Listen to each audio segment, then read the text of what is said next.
இயேசு கிறிஸ்துவின் ஈடேனேற்று நாமத்தில் அன்பினால் வாழ்த்துக்கள். என்ன கேட்குற நீங்க? ஏதோ ஒரு அற்புதத்துக்காக காத்துட்டு இருக்கிறீங்களா? ஜெபிச்சு பதில் வர தாமதமா இருக்கு, என் லைஃப்ல பதில் ஆண்டவர் கொடுக்கணும், மாற்றம் வரணும் அப்படின்னு எதிர்பார்த்துட்டு இருந்தீங்கன்னா இந்த நாள் செய்தி உங்களுக்கு பிரயோஜனமா இருக்கும். இந்த செய்தி கேட்கறதுக்கு முன்னாடி நாம ஜெபிக்கலாமா? ஸ்தோத்திரிக்கிறோம் ஆண்டவரே, உம்மை துதிக்கிறோம் அப்பா, மகிமைப்படுத்திக்கிறோம். நல்ல பிதாவே, உமக்கு நன்றி. இந்த நாளிலும் அப்பா நீர் பேசுகிற இந்த வார்த்தைக்கு உமக்கு நன்றி சொல்லுகிறோம். இந்த வார்த்தை புறப்பட்டு என்னென்ன காரியங்களை செய்ய வேண்டும் என்று நீங்க தீர்மானம் பண்ணியிருக்கீங்களோ அந்த காரியங்கள் நடப்பதாக, வார்த்தையின் வல்லமை வெளிப்படுவதாக, விடுதலைகள் நடப்பதாக, பெரிய மாற்றங்கள் உண்டாகட்டும் அப்பா. இது நேரம் முழுவதும் உடைய ஆளுகைக்குள் ஒப்பு கொடுக்கிறோம். இயேசுவின் நாமத்தில் ஜெபிக்கிறோம் சுவாமி, ஆமென். ஆமாங்க, நான் முதல்ல சொன்னது போல உங்கள் லைஃப்பில் ஒரு அற்புதத்துக்காக நீங்கள் வெயிட் பண்ணிட்டு இருக்கிறீங்கன்னா நாம் செய்ய வேண்டிய காரியம் என்ன அப்படிங்கிறத இன்னைக்கு நம்ம பார்க்க போகிறோம். மத்தேயு 15வது அதிகாரம் 22 முதல் 28 வரை ஒரு சம்பவம் சொல்லப்பட்டிருக்கிறது. குறிப்பாய் இயேசு எந்த இடத்திற்கு சென்றாலும் அங்கு இருக்கிறவர்களை, வியாதியஸ்தர்களை சுகப்படுத்துறது அவருடைய வேலை, மரித்து போனால் அவர்களை உயிரோட எழுப்புற, எந்த மரண வீட்டுக்கு போனாலும் அது மரண வீடா இருக்காது, அவர்களை உயிரோட எழுப்பிடுவார். அவர் போகிற இடங்கள்லாம் விடுதலைகள், சமாதானம், சந்தோஷம், வியாதியிலிருந்து விடுதலை எல்லாமே நடந்துச்சு.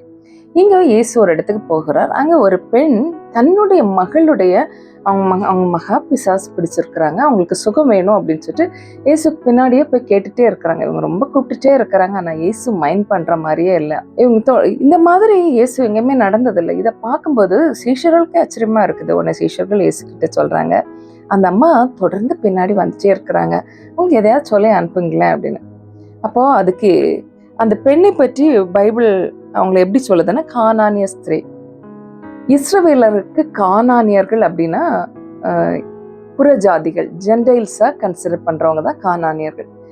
அப்போ இயேசுவும் இங்க வந்து இவர்களை ஒரு புறஜாதியான ட்ரீட் பண்றது போலயே ட்ரீட் பண்ற மாதிரி இருக்கும். அந்த இதோட பிகினிங் எல்லாம் பாக்குறதுக்கு இயேசு அப்படி கேட்கும்போது சொல்றாங்க, எப்படி நம்ம இவங்களுக்கு எப்படி ஹெல்ப் பண்ண முடியும்? அவங்களுக்காக ஹெல்ப் பண்ண நான் வரல, நான் இஸ்ரவேலருக்காக தான் வந்திருக்கிறேன் அப்படிங்கிற மாதிரி சொல்லும்போது, என்ன இயேசு கூட இப்படி பேசுறாரு, மற்றவர்களை எல்லாரையும் ஈக்குவலா நடத்தாம இது பண்றாரு அப்படிங்கிற மாதிரி தோணும் ஆரம்பத்துல.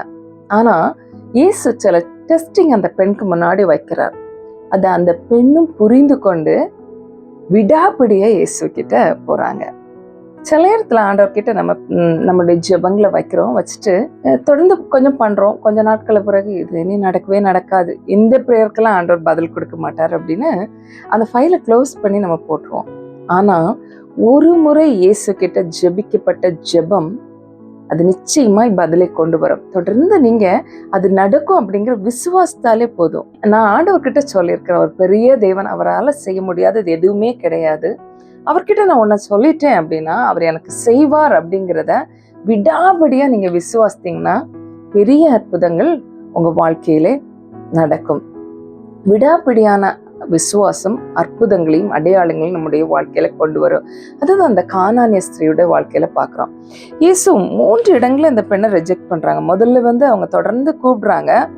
23வது வருஷத்துல சொல்லுது, அவளுக்கு பிரதியுத்தரமாக அவர் ஒரு வார்த்தையும் சொல்லவில்லை. அடுத்த 24வது வசனத்துல அவர் சொல்றாரு, சீஷர்கள் இதுக்கிடையில சீஷர்கள் சொல்றாங்க, என்னன்னு தொடர்ந்து அந்த பொண்ணு நம்மளை கூப்பிட்டே வராங்களே, அவங்களுக்கு எதையாவது சொல்லி அனுப்பி விட்டுருங்க அப்படின்னு சொல்லும்போது 24வது வசனத்துல சொல்றாரு இயேசு, காணாமற் போன ஆடுகளாகிய இஸ்ரவேல் வீட்டார் இடத்துக்கு அனுப்பப்பட்டேன் என்று மற்றபடி இல்லை, இவங்களுக்காக எல்லாம் இல்லப்பா, நான் இஸ்ரவேலுக்காக தான் வந்திருக்கிறேன் அப்படிங்கிற மாதிரி சொல்றாரு. இதெல்லாம் இந்த பெண்ணை ரிஜெக்ட் பண்றது போல தோணுது. சில நேரத்துல நம்ம ஜெபிக்கிற ஜெபம் அதுக்கு ஆப்போசிட்டான காரியங்கள் நம்மளை சுற்றி நடக்கும் பொழுது நம்ம ஜெபத்தை ஆண்டவர் கேட்கலையே, ஆண்டவர் நம்மளை ரிஜெக்ட் பண்றாரோ அப்படின்லாம் நினைச்சு அந்த ஜெபத்தை நிறுத்தி இருக்கிறோம்ல எத்தனையோ நேரங்கள்ல. அப்படி பண்ணாம தொடர்ந்து பண்ணும் அப்படிங்கிறத கானானிய ஸ்திரீயுடைய வாழ்க்கையிலிருந்து பாக்குறோம். இவங்க என்ன பண்றாங்க, இதை பற்றியும் கவலைப்படல. ஃபர்ஸ்ட் அவர் எதுவுமே ரிப்ளை பண்ணல, அப்பவும் கவலைப்படல. இப்போ ஒரு மோசமான ரிப்ளை, அதுக்கும் கவலைப்படல. ஆனா தொடர்ந்து இப்படி இவங்க சொன்னதும், நாங்க கானானியருக்காக இல்லையே, நான் இஸ்ரவேலருக்காக தானே வந்திருக்கிறேன் அப்படின்னு சொன்னதும் அந்த பெண் வந்து சொல்றாங்க 25வது வசனத்துல, ஆண்டவரே எனக்கு உதவி செய்யும் என்று அவரே பணிந்து கொண்டார். டைரக்டா வந்து அவங்க முன்னாடி முன்னாடி பணிந்து கொள்றாங்க, எனக்கு உதவி செய்யுங்க. அதுக்கு பாருங்க அடுத்த பதில். இயேசு கிட்ட இப்படிப்பட்ட பதில்கள் இருக்குமா அப்படின்னா வேற எங்கேயும் நம்ம இப்படி பார்க்க முடியாது. இந்த இடத்துல அந்த மாதிரி ஒரு பதில் சொல்லுவாரு. 26ல பார்க்கும்போது, பிள்ளைகளின் அப்பத்தை எடுத்து நாய்க்குட்டிகளுக்கு போடுகிறது நல்லதில்ல. கிட்டத்தட்ட இந்த பெண்ணை நாய் அப்படிங்கிற மாதிரி வார்த்தைகள் பேசுறாரு. அந்த பெண்ணுடைய விசுவாசம் அசைக்கப்படவே இல்லை.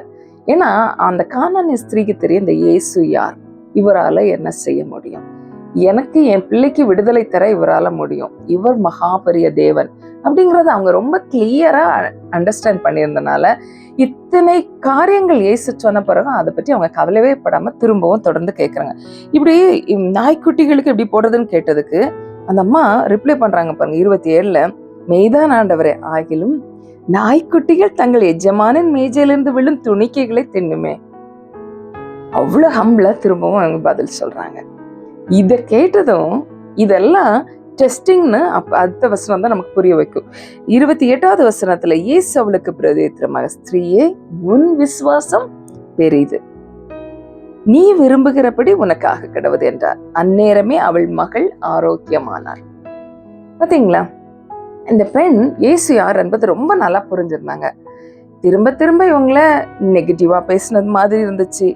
ஆனா தொடர்ந்து அவங்க ட்ரை பண்ணிட்டே இருக்கிறாங்க. தொடர்ந்து அவங்க நம்ம சூழ்நிலை நம்ம ஜெபிச்ச உடனே அற்புதம் நடக்கணும்னு சில நேரங்கள்ல நினைக்கிறோம். சிலது உடனே நடந்துருது, சில காலதாமதம் ஆகுது. காட்ஸ் டைம் நம்மளால புரிந்து கொள்ள முடியாதது. அவருடைய நேரம் எப்போ அப்படிங்கறது சில நேரம் நம்மளால புரிஞ்சுக்க முடியாது. அவருடைய நேரத்திற்காக நம்ம காத்திருக்கிறத விட்டுச்சு இது நடக்காது அப்படின்னு விட்டுடுறோம். திரும்ப திரும்ப இந்த கானானிய பெண் எவ்வளவு மோசமா பேசின போதும், எவ்வளவு அவங்களை ரிஜெக்ட் பண்ணப்போ திரும்ப திரும்ப அவங்க ட்ரை பண்ணிட்டே இருக்கிறாங்க. அதுக்கு பிறகு சொல்றாரு, உன்ன மாதிரி உன் கேட்டகரியில உள்ளவங்களுக்கு நான் ஹெல்ப் பண்ணவே முடியாது அப்படிங்கிற மாதிரி சொன்ன பிறகும் அதெல்லாம் இல்லை ஆண்டவரே, எப்படியாவது எனக்கு செய்தே ஆகணும் அப்படிங்கிற மாதிரி நிற்கிறாங்க. சில நேரம் உலகம் சொல்லும், உங்களுக்கு இது நடக்காது, நீங்க இவ்வளவு ஜெபிச்சிட்டீங்க, இனி அது நடக்கிறதுக்கு வாய்ப்பே இல்லைன்னு கூட சொல்லலாம். இந்த கேட்டகரிக்கு இது நடக்காது, பிகாஸ் நீங்க ஒரு பெண், அதனால உங்களுக்கு இது நடக்காது. பிகாஸ் நீங்க இப்படி, அதனால உங்களுக்கு இந்த விசா ப்ராசஸ் நடக்காது. இது உங்களுக்கு சரியா இல்ல, இந்த காரியம் சரியா இல்ல, அதனால இது நடக்காது, இந்த பிசினஸ் உங்களுக்கு செட் ஆகாது. என்ன வேணாலும் யார் வேணாலும் சொல்லட்டுங்க, ஆண்டவரை விசுவாசித்து அவர்கிட்ட நீங்க ஒரு காரியத்தை சொல்லிட்டு தொடர்ந்து அவரை விடாபிடியாம பிடித்துக் கொள்வீர்கள் என்றால் நீங்கள் எதிர்பார்க்கிற அந்த நன்மை, நீங்கள் எதிர்பார்க்கிற அந்த காரியம் சூப்பர் நேச்சுரலா உங்க லைஃப்ல வந்துச்சு. இயற்கைக்கு அப்பாற்பட்ட மற்ற யாருக்கும் நடக்காம இருக்கலாம். விடாப்பிடியாய் விசுவாசிக்கிற நமக்கு கர்த்தர் செய்ய வல்லவரா இருக்கிறார். மற்றவங்களுக்கு இது நடக்கவே நடக்காது, ஆமாங்க. ஆனா நான் ஒரு இடத்துல என்னோட ரெக்கமெண்டேஷனை வச்சிருக்கிறேன், ஒரு இடத்துல என் ரிக்வெஸ்ட் வச்சிருக்கிறேன். அவர் இந்த ஹோல் வேர்ல்டோட அதிபதி, அவர் நினைத்தால் எதையும் செய்ய முடியுங்கிறத உணர்ந்து விசுவாசித்து அவர்கிட்ட நீங்க சொல்லுவீங்க அப்படின்னா நிச்சயமாய் காரியங்கள் மாறும். விடாப்பிடையான விசுவாசம் நம்முடைய ஜெபங்களுக்கெல்லாம் பதிலை கொண்டு வரும். இந்த கானானிய ஸ்திரீ நமக்கு இதுதான் கற்றுத்தர்றாங்க. இந்த நாளிலும் என்னை கேட்கிறவங்களை ஒவ்வொருவரோடு நான் சொல்றேன், சூழ்நிலை எவ்வளவு மோசமா இருந்தாலும் கவலைப்படாதீங்க. ஆண்டவரை விசுவாசித்தது ஜெபத்தை அவர்கிட்ட சொல்லிட்டீங்கல்ல, உங்க காரியத்திலே அவர் அற்புதம் செய்வார். அது எவ்வளவு மோசமான சூழ்நிலையா இருந்தாலும் சரி, அது எவ்வளவு பெரிய பேங்க் கடனை கெட்ட முடியல, ஜப்தி ஆகிற சிச்சுவேஷன்ல நான் இருக்கிறேன், எனக்குள்ளதெல்லாம் போக போகுது அப்படின்னு நீங்க நினைச்சிட்டு இருக்கலாம். என்ன செய்ய போறேன் ஆண்டவர்கிட்ட நான் சொல்லியிருக்கீங்கல்ல, அவர் உங்களுக்காய் காரியங்களை திருப்ப வந்து கொண்டு இருக்கிறார். சூழ்நிலைகள் மாறப்போகிறது. அவர் யார் என்பதை ஃபர்ஸ்ட் புரிஞ்சுக்கோங்க. அவ்வளவு பெரிய தேவன், அவரால் செய்யக்கூடாத அற்புதம் ஒன்று உண்டு அப்படின்னு பைபிள் நம்மளை பார்த்து கேட்குது. தேவனால் எல்லாம் கூடும் அப்படின்னு பைபிள் சொல்லுகிறது. அப்போ அதுல மாற்றமே கிடையாது. அவரால் எல்லாம் செய்ய முடியும். இந்த உலகத்துக்கே செய்ய முடியும் போது ஏங்க உங்களுடைய காரியமே என் காரியமும் அவரால் செய்ய முடியாது? நம்முடைய காரியங்கள் அவருக்கு லேசான காரியம், அவரால் செய்ய முடியும். அவர் உங்களுக்காய் காரியங்களை திருப்ப வெயிட் பண்ணிட்டு இருக்கிறாரு. நீங்க விடாபிடியான விசுவாசத்துல பலமா பிடிச்சுக்கிறதுக்கு ரெடியா இருக்கிறீங்களா? இன்னைக்கு விசுவாசிக்கிறேன், நாளைக்கு விசுவாசிக்கல அப்படின்னு விசுவாசம் ஏற்ற இறக்கம் இல்லாம ஆண்டவர் சொல்லிட்டேன், அவர் செய்வார், அவரால் செய்ய முடியும் அப்படின்னு நீங்க முழுமையா விசுவாசி பாருங்க. உங்க லைஃப்ல அநேக அற்புதங்களும் அடையாளங்களும் உங்களை அனுபவமாய் மாறும். நம்ம ஜெபிக்கலாமா? நன்றி ஆண்டவரே, இந்த வார்த்தைக்காய் எனக்கு நன்றி. எங்கள் விசுவாசத்தை பலப்படுத்தும்படியா அனுப்பி இருக்கிற அந்த வார்த்தைக்காய் நன்றி. என்னை கேட்கிற ஒவ்வொருடைய விசுவாசமும் பலப்படுவதாக. என் மகா பெரிய தேவன் என்ற அந்த உன்னத அறிவை எங்களுக்கு இன்னும் அதிகமாய் கற்றுத்தாங்க.